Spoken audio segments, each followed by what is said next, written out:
Let us bring in Republican political strategist Katie Zachariah. And Katie, normally we have you on to discuss California and various races that are happening across the nation, but you are, in a sense, an expert on China. You lived in that area for a number of years, and I think you understand a lot about the geopolitical implications of what's going on. So, you're also a lawyer. Let's talk negotiation. How far can Donald Trump push Xi Jinping, who is relatively embattled in his own country, a country where you cannot appear weak at any point in time, Katie?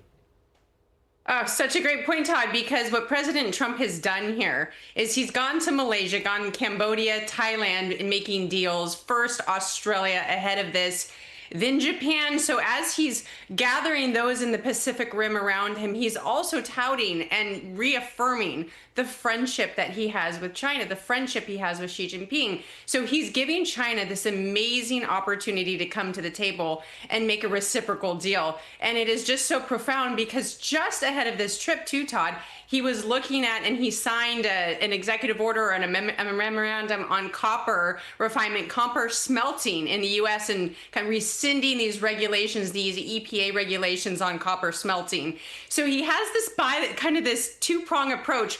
I'm going to help on the rare earth minerals at home, but I'm also going to go around the Pacific Rim and ensure that all of our partners are on the table as well to give China this area to move towards President Trump rather than be forced to the table completely. It's actually brilliant, Todd.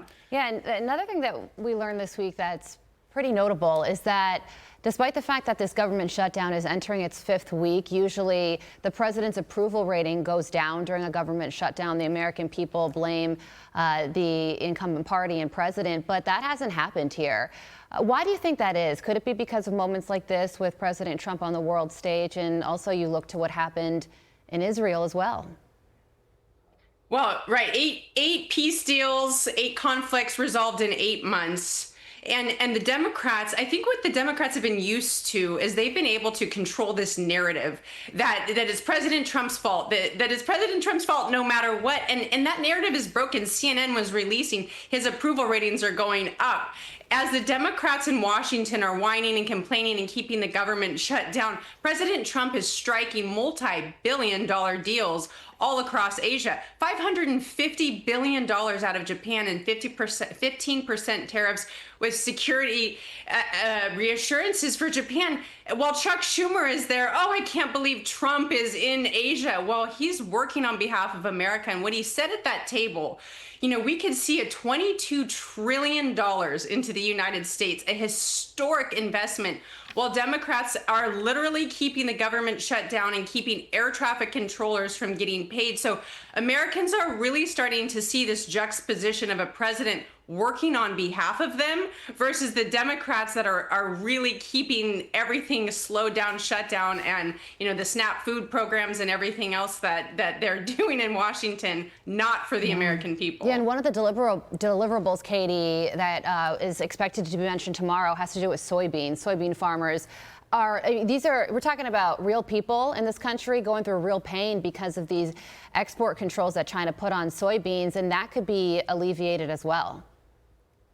Yeah, Secretary Bessent had alluded to this and talked about it as this kind of, we're going to discuss rare earth minerals with China. We're going to discuss this 100%, option for tariffs, and we're going to deal with the soybean farmer options and ensure that at least we have, I think he alluded to 1 year buffer that China will give the U.S. or they'll be in trade talks and negotiations in order to secure a perfect deal, great deal for the farmers. In addition to that, the fentanyl precursors, President Trump talked about yesterday, how incredibly important it is that China discontinues fentanyl precursor production. And he did allude to maybe a reduction in tariffs from 20 to 10%, which is also giving China an opportunity to stop fentanyl precursor production and get their tariffs reduced on that.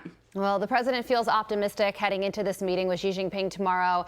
And right now he's having dinner as all of us are having breakfast. Right. And Katie, thank you so much for joining us this morning to share your expertise on this topic.